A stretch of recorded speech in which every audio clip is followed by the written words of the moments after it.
And this is the global forecast for January 2024, brought to you by the wonderful people at AskTheAnswer.com, the UK's leading website for tarot readers, psychics, mystics, and channelers. Let's look at what's not happening, shall we? The Sun is doing its normal thing.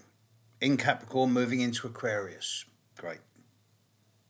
Mercury will stop going retrograde early morning UK time on the 2nd of January, and then continues to move forward in Sagittarius through to the middle of the month when it will move into Capricorn. Venus is in Sagittarius for the first half of the month, and then it will move into Capricorn in the second half of the month. I've got that right? No, Venus will move into Capricorn, around about the 22nd, 23rd, 24th of January. Mars starts the month in Sagittarius, moves into Capricorn around the end of the first week of January. So, the first 3-4 days, 5 days of January, you've got Mercury, Venus and Mars all in Sagittarius, and then they all move into Capricorn. So gradually a bigger and bigger emphasis towards Capricorn.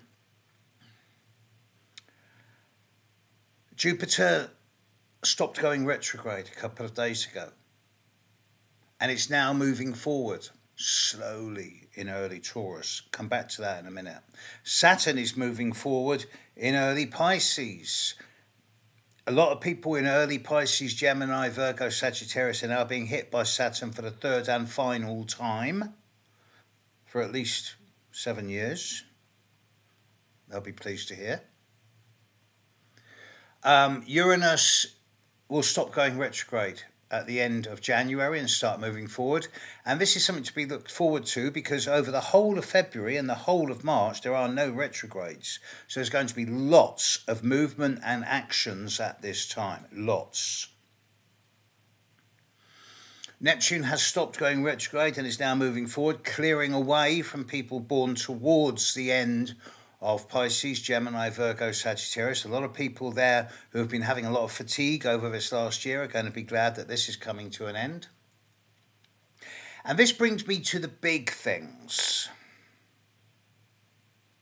Yes, we're heading into a period of no retrogrades. That in itself is remarkable. There is a full moon on the 25th of February at nearly 6 p.m. UK time. And the full moon is taking place at 5 degrees 15 minutes of Leo on Thursday the 25th of January. At that time, Jupiter's going to be at about 6 degrees of Taurus, so the full moon will be square Jupiter. Now, this does suggest that people born towards, not at the very end, but towards the end of August, February, November, may find that around that full moon they overreach or undercut, overstretch or undervalue. Middle ground will be a hard thing to find. But more significantly, it's an astronomical thing. If you're fortunate enough to be in a place where you can see the full moon on the 25th, around about 6 p.m. UK time,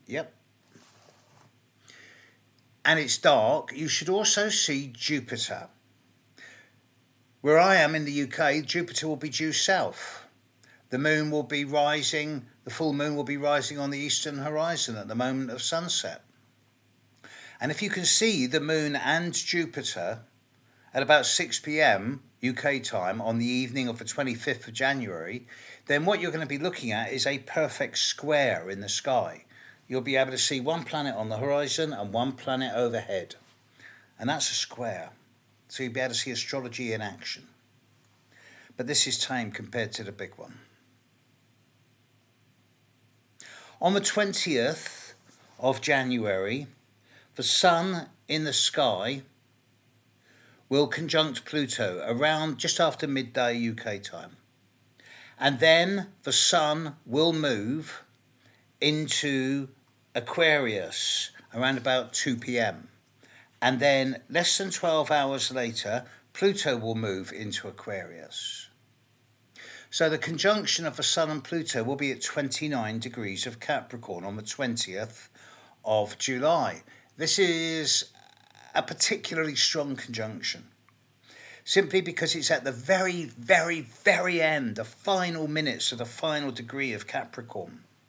And it suggests to me that a lot of things that have been hitting people over this last year and a half and over this next coming year, this period of the 20th, 19th, 20th, 21st of January is very much the pivotal, the peak point of this experience of Pluto at the end of Capricorn. So if you're one of these people who's born on these days or has strong planets at 29 degrees of Capricorn or Cancer, or possibly Aries or Libra, then please be careful around the 18th, 19th, 20th. It's a fraught time. It's a time where sudden developments out of the blue can occur, which can cause a massive major reset in one's life. It also holds in it a wonderful opportunity for a complete transformation, regeneration and rebirth potential. But that takes conscious effort. And then both the Sun and Pluto will move into Aquarius. And yes, of course, Pluto will retrograde back into Capricorn later in the year for a couple of months.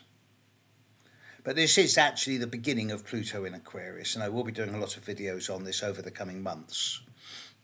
But yeah, hugely significant time. So watch the skies around the full moon to see a perfect square, and just before that, when the Sun conjuncts Pluto, I do expect a number of developments in the outside world which are going to amplify and escalate ongoing situations in a way that could be actually very final and permanent in a short, sharp, acute way around the 20th, 21st. And then that's going to launch us into February and March, which are going to be incredibly dynamic, with resolutions, one way or another, coming around the end of April. By the time we're into May, I think 80% of the challenges of 2024 will be over. But January is a seeding time. Please, both individually and collectively, do not take radical change. Do not make massive changes, of course. Do not take radical action around the 19th, 20th, 21st of January. Because whilst short-term results may work out for you, the long-term outcome could be catastrophic. Forewarned is forearmed. Catch you later. Bye.